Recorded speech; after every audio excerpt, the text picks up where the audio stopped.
And welcome back to Morning Cup. I am so excited today because I have Tess with me. Tess graduated with a finance degree and became a financial advisor after spending 9 years in corporate finance. Working with professional women and women entrepreneurs is her passion. She enjoys simplifying complex personal finance topics into actionable steps for clients to implement and feel more confident about their money. Welcome, Tess. It's so great to have you here today. Thank you so much, Caroline. Happy to be here. Glad to have you. And we would just love to dive into your journey. How did you get here today? What were those steps? I'm sure it's a lot, but if you could put it in a nutshell, and then we'll dive further into it. Yes. So I like to tell people that I spent 9 years in corporate finance. And even though it was a great learning experience for me, because I graduated super young, I was a 20-year-old. I didn't really know what I wanted out of my career. Like most of us really don't. It's just trial and error. And 9 years in, I felt so unhappy, and I was stuck in a position that was so repetitive, like day in and day out. It felt like deja vu. And I just knew that there had to be something out there that could make me happier, because I didn't want to be looking forward to the next vacation. I didn't want to always be looking for an escape from my day-to-day life. So that's when I went and I saw a career coach. I was pregnant with my first, and I just wanted to find something that would make me happy. I didn't want to give up working. I didn't want to be a stay-at-home mom, just because I didn't want to lose myself. And my career was always something super important to me personally. So I worked with a career coach, and funny enough, one of the things that she suggested was that I would be a good social worker. Oh. Yeah, or therapist. And I think that makes sense for my personality, because I love helping people. But I had so much financial knowledge that I knew I really wanted to utilize with the work I do. So that's when I found this profession, because I feel like financial advising is the combination of therapy work, social work with financial advice, and just really simplifying the topic of money and normalizing the conversation, since it's still such a taboo topic and nobody really talks about it, right? Yes. Absolutely. And it's so interesting too, because it isn't talked about enough, especially for women. And I think it's really important to continue that conversation. I talk to a lot of men, they're like, oh, I wish more women would invest or do these things. And so I'm curious, with your experience, especially all the finance background, what has been things that you've learned along the way that you're constantly educating your clients on, or others as well? So one of the things that I am super passionate about is making sure that all women take a seat at the table when it comes to their family's finances. And I see this a lot in Facebook groups, on Reddit posts. I see so many women trying to separate from an abusive relationship, or, a spouse who's just not making them happy anymore, unfortunately, right? People change, and marriage doesn't always last forever, as much as we would like it to last forever. Yes. But a lot of times, because these women stopped working to usually care for the kids, they have no income, no job. They feel like their skills are kind of outdated because they have a gap on their resume now, and they weren't involved with the family's finances. So now, they're just kind of blindfolded, and it's not a good feeling. And they feel like they're forced to stay in this relationship simply because they're financially dependent on that spouse. And I don't want women to be stuck in a situation like that, especially with young kids, especially in an abusive situation, right? Yeah, absolutely. And that's so true, because a lot of, like, you see movies or shows about it, and it's real life too. And there are so many people that do struggle. And I've seen that, like, when I was practicing therapy as well, just being able to see the clients that they were going through really difficult situations, but they weren't set up for success financially. Yes. And so what are ways we can set ourselves up successfully financially? Mhm. Um, so interesting enough, Father's Day just passed, Mhm. and I had written a post on LinkedIn about my own dad and some of the lessons that I learned from him Mm. about money. Yeah. And I always say that the one that sticks out the most is he always told me and my older sister that education is so important, right? Mhm. And that college degree is top priority because, hey, at least when you have that college degree, nobody can take it away and you don't have to rely on a man financially. Mhm. And so looking back, I'm so glad that I have my college degree because it's always my plan B, right? It's my fallback. Mhm. If something happens, if marriage falls apart or whatever, you can go back and you can get, a well-paying job. Mhm. Yep. That is 100% true. And Yeah. my dad always said that too. Because it's like you can never get it taken away. And it's just building upon that and knowing that Mhm. like you went the distance to get the college education. And I know it's very Yeah, different now, even just with sure. how the world is working and Mhm. online space and how people Right. can create an income without going to school. But Yes.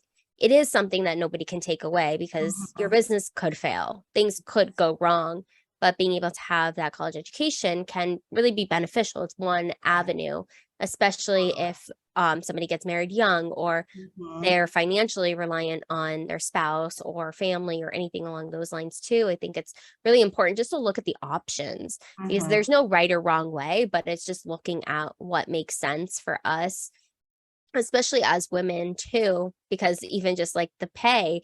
aspect. And do you have any thoughts around like pay of like how men sometimes make a little bit more than women depending on the space they're in?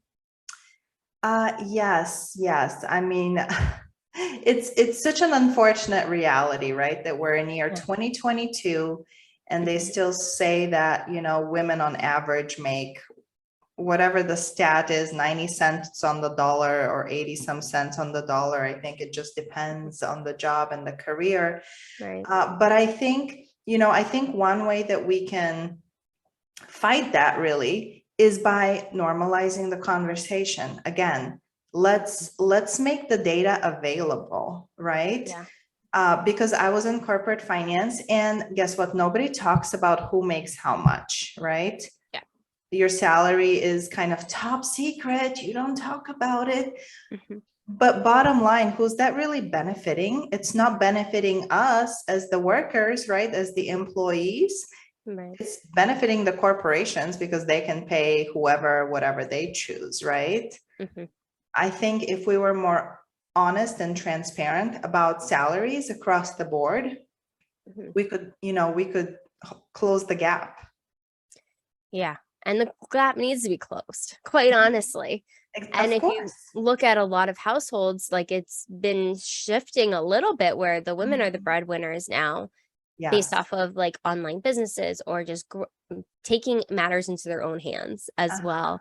And Yeah. I've seen that shift. I don't know if you've seen that shift as well with like your Mhm. clients that you work with as well. Yes, yes. I love seeing that shift, and I kind of feel like it's generational. So the Mhm. millennials are doing much better, and then the Gen Zers are, taking it even one step further. It's just continuous progress with the generations. Mhm. But yes, I'm so fortunate because I have so many clients where the woman is making at least as much as the husband, if not more. Mhm. So it's, equal economic Yeah. partnership. Yes, I love it. I'm all about empowerment for women, but also empowerment for equality and just being able to rise above all Yeah. the things that happen day in, day out in our society. But I'm curious, what are some misconceptions about financial advisors? Gosh, there is so many misconceptions. Let's hear I, them. yeah, let's hear them. I think here's a big one.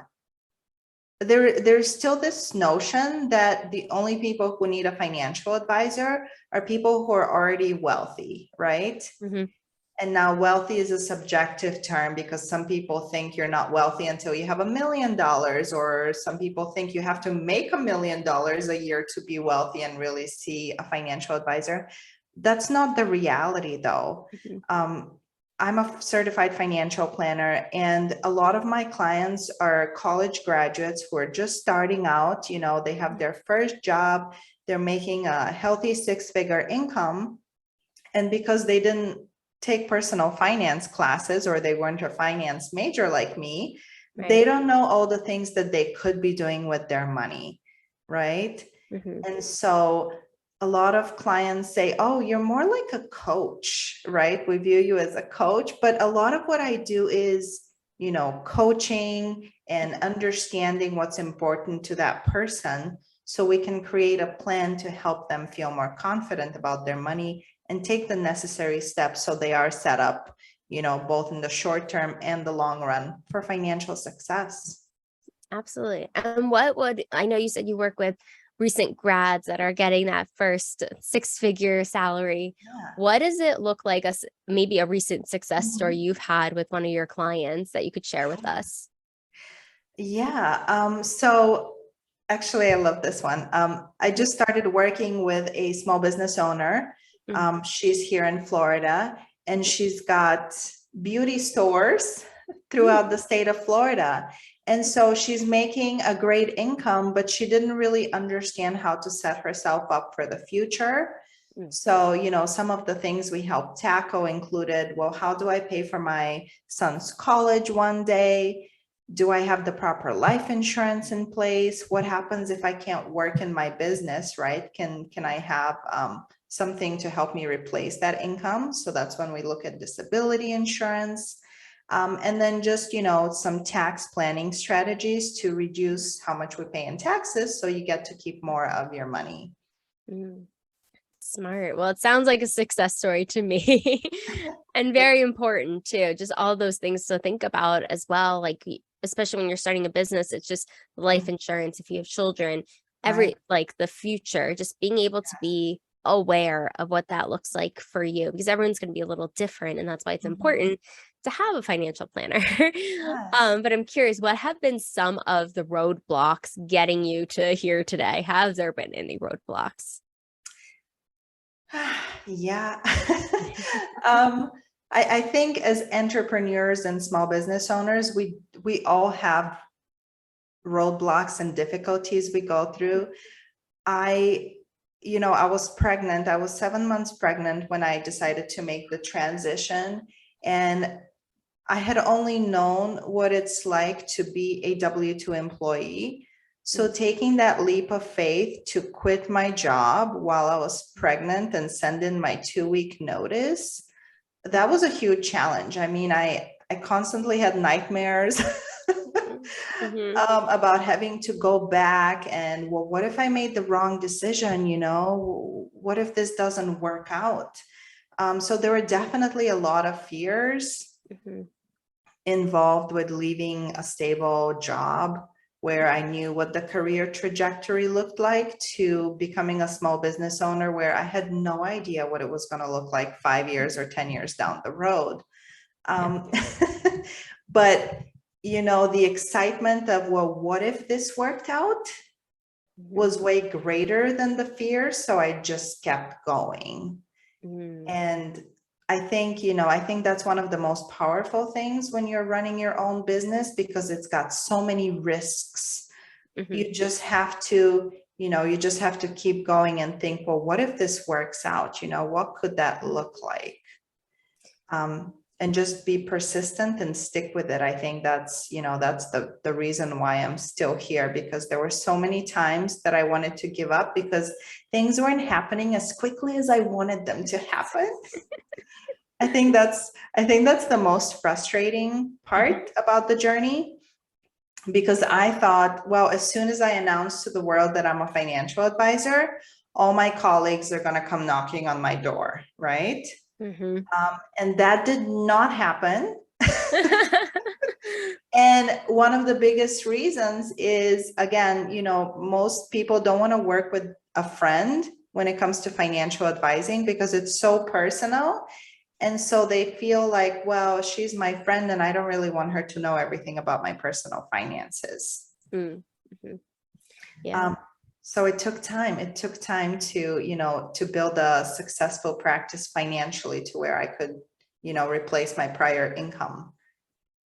I believe it. And I know a lot of people listening have probably experienced that too. And what helped you push through it? Because I know a lot of people experience the self-doubt or should I Mhm. do this, or the fear of not like making it happen. But Yeah. what really allowed you to continue moving forward? Right. So I always attribute my taking the leap of faith in the first place to having a solid understanding of my finances and our family's finances, right? Yes. Because me and my husband treat our finances like a partnership. Mhm. So it's not, this is what I bring and this is what you bring. It's, this is what we bring to our household and how do we make that work, right? Yeah. And so we had made it so our budget only depended on his income at the time when I quit my job, because that way it took the pressure off, Mhm. knowing that we're going to have our baby. And I didn't even know what to expect being a first time mom, but I kind of suspected that at least the first year I wasn't going to make very much. Yeah. So that helped significantly. Reworking our budget to only live on one income, having a supportive spouse, of course, is key. I had done a great job saving, so we had a bigger cash cushion going into Mm. starting my own business. That Mhm. was super helpful. Yes. And I think just kind of sticking with it really, and knowing that if I do this long enough, if I take the necessary steps, it's gonna work out. You gotta have faith Yes. that it's gonna work out. Couldn't agree more. And you're right. I think it's good to recognize too, because everyone has a different story. And so I love bringing on different people too and hearing your story too. It's having that supportive spouse, but also I love that you said like the money's a partnership too, Mhm. because like what we were talking about earlier, some individuals might not know all their finances. So if Mhm. there is divorce or there is something that happens, they're not always aware of it, but it's really important to be aware of your finances. I know that's something like my mom has always instilled in me as well, like just in general of understanding, okay, well, how much money do you have? How do you break it out? How do you have your different accounts? All of those things to just be more aware. But I think it's really important that you touched on the partnership too, because a lot of times it's like, well, this is my bank account. This is my bank account. Like, Mhm. how do you feel about spouses having like separate bank accounts and then joint bank accounts? So as a financial advisor, I always try to lead with empathy Mhm. and I leave the judgments aside. Mhm. Good. So I have seen couples successfully navigate their finances either using separate accounts or joint accounts. Mhm. What I will say is, for me personally, I grew up in a household where everything was joint.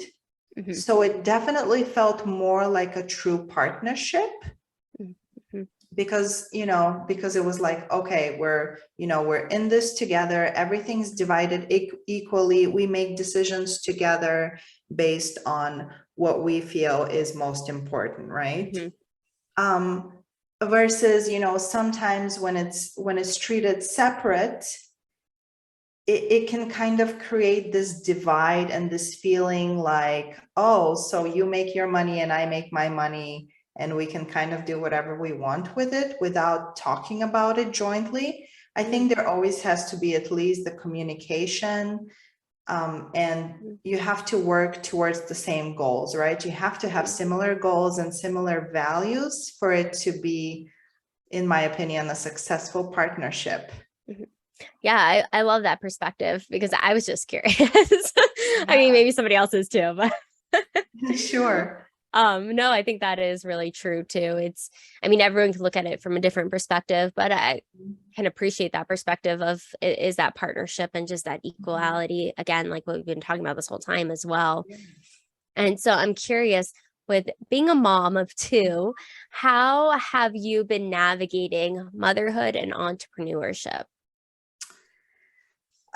So I have stumbled along the way and learned along the way. I will say when I had my first son 7 years ago, I was studying for my license exams and I was so laser focused on, just getting my licenses so I could even embark on this career as a financial advisor. Um, and I think back and I think, gosh, I missed some of those moments, those special moments of being a first-time mom, but I was so focused on my career. So I try to do a little bit better with my second son, right? But ultimately, you kind of, you have to forgive yourself. Nobody is perfect, right? And I don't think there is a perfect balance. You just, sometimes you're going to focus on work more and other times you're going to focus on being a mom more. And I think it's more about, when you're a mom, just focus on that 100% or as much as you can. And when you're doing your work, just focus on that as much as possible. I think that's wise words. And it can be very challenging from all the moms I've spoken to, all the moms that watch. I know it can be challenging. I'm not a mom. I'm a dog mom, but that's not the same thing. But you're right. It absolutely is like being present for those moments as much as you can, because you're right. Nobody is perfect and it's always a balancing act. There's no handbook for being the best parent, and it's being the best you can at with what you have as well. And that's what I'm hearing from you.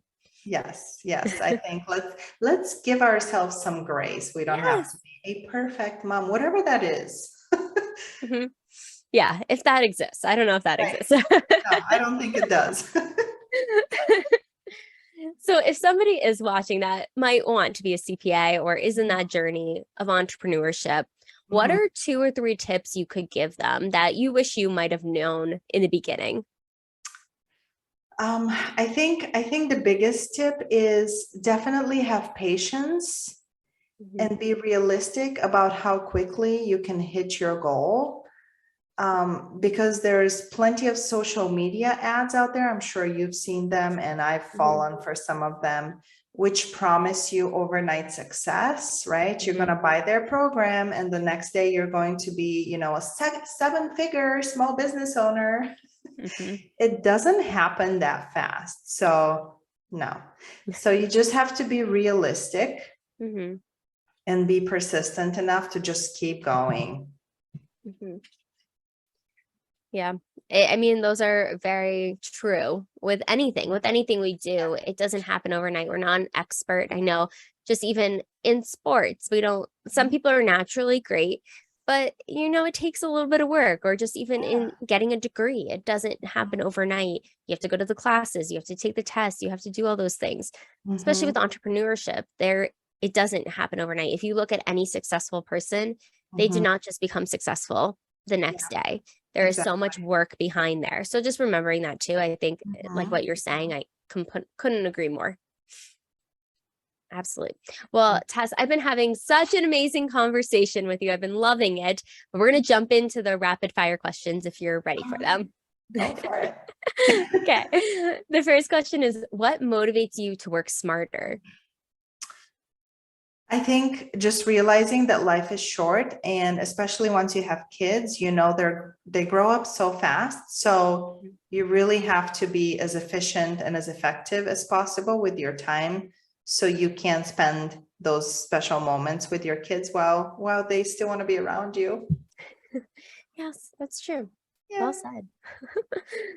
So if you were a superhero, what power or powers would you have? Oh my goodness. I've always thought that I want to be invisible. I think that would be just really cool to mess with people. And I would like to, spend the day at the grocery store and just kind of eat everything. I love food. I know that's crazy, but yeah. It's not crazy. It's good. It's good for the soul. So speaking of food, if you were to share a meal with 4 individuals, living or dead, who would they be? Yes, I think my dad's parents who passed some years Interesting. back, because they practically raised me and my sister. They were always around growing up. So I would love to see them one more time. That would be amazing. Any other two people you would like to join that table? Probably my dad and my sister, so they could, share some stories. That would be a fun table. Yeah. What is the most daring thing that you've ever done? Oh, goodness. I am not a very daring person. I hear that a lot. People are like, I'm not daring, but I feel like maybe. Yeah. I don't like any high risk activities, and I think it's because I'm a financial advisor. So I'm always thinking about like, how do we manage risks? So I try to avoid high risk activities. Probably skiing is as far of a, as much of a risk as I've taken. Skiing is very risky, Really? daring. Just to kind of comment on that, I went for the first time here in Denver back in like February, and Yeah. I was like, oh, okay, like I'll try it, no big deal. Mhm. But literally, if you go down, like there's like just string attached from tree to tree, and you could like fall off the cliff. I was like, why do people do this for fun? I don't understand. And then by Yes. the end, I was like, okay, it's not so bad. Yeah, I think it's scary. And my aunt actually lost a tooth skiing. So, I know. So ever since that incident, I was like, I really don't want to go skiing. It's dangerous and Yeah. daring. So more power to you. I just had a comment Thank on you. that because I'm like, oh my God, that Yeah. is one of the most daring things. I didn't think it would be that daring, but it's daring. Right. Oh, my heart really is like going a little faster I know. thinking about it. Was that recent or was that a while ago? It was a few years back. My husband dragged me. And, I think for people who have skied all their life from when they were little, it's not as daring. But for someone who tries it for the first time when they're in their late 20s, it's scary as heck. Oh yeah. Oh yeah. Couldn't agree more. What is the phone app that you use the most? Oh, goodness. The phone app that I use the most. A little embarrassed to say it, but Facebook, because I'm always on Facebook for my business and I just love seeing what my friends are up to. Yeah, I think that's a great tool. And it's great for business and Yeah, connecting. That's what it's about, right? totally. And what is the last book that you've read? Oh, the last book that I read is by Kendra Hall, and it's about storytelling. Oh, It's a really good one for small business owners, and it's just about the power of stories, really. they're powerful. Mhm. It's how you move people. Absolutely. So if you were to have a movie about your life thus far, who would play you? I love Julia Roberts. She's got just the biggest smile. It's from ear to ear. I love her. She is a phenomenal actress. I Yes. will give you that. What is your favorite family recipe, whether it's traditional or you just love making it together? Okay, so I love food in case you didn't Mhm. didn't catch that already. And I love cooking. Mm, And not only is it healthier than eating out all the time, but I also love the fact that it saves you money. yes, Yes, it but does. I grew up cooking. I've been cooking since I was a little girl. Um, Literally at the age of 7, my mom would call me and she would be like, "Hey, can you, peel some potatoes and stick them in the oven?" Um, so there's so many things I love to cook, but probably crepes are one of my Mm, favorites. mhm. So they're like the pancakes, but the really thin ones. And everybody's always impressed when I make crepes for them. So I figure, okay, that's my special sauce. Ooh, that's good. What kind of crepes do you make?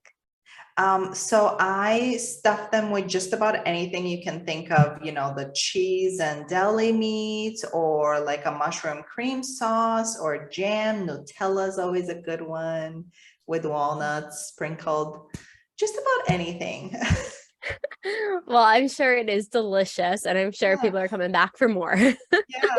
Now I'm hungry actually thinking about it. Same, same. So if you had to describe yourself as an animal, personality type, style, what animal would you be? Oh my gosh. Probably an elephant.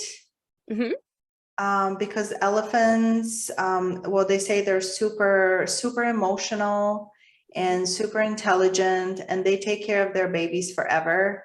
And I feel like I'm a mama elephant. So I could see that. Very yeah, nurturing. yes. And so if you have a day off, so you're not working with any clients, you have anything you can do, what's your favorite way to spend that day off? Ooh, um, I'm hitting the beach. Hmm. I just love the beach. It just rejuvenates me, and I feel whole again, completely refreshed. Yes, the beach has that effect. Yes, yes. And what's something an outsider wouldn't know about your industry? Um, wow. That's a good one. I think the biggest thing is, most financial advisors really love helping people, which is why we got into the industry. And most of us are self-proclaimed money nerds, including me. It's a good thing to be. It's a good thing to be. I think it's very important as well.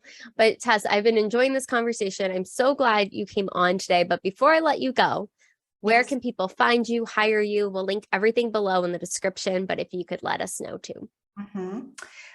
Sure. So the easiest way to get a hold of me is check out my website. It's www.truewealthy.com. And my calendar link is actually right on my website. I make it super easy for people to get a hold of me. So if you have questions and you need answers, just schedule 30 minutes with me.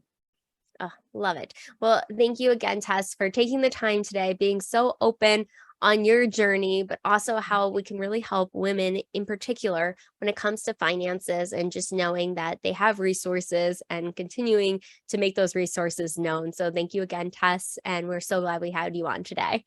Thank you.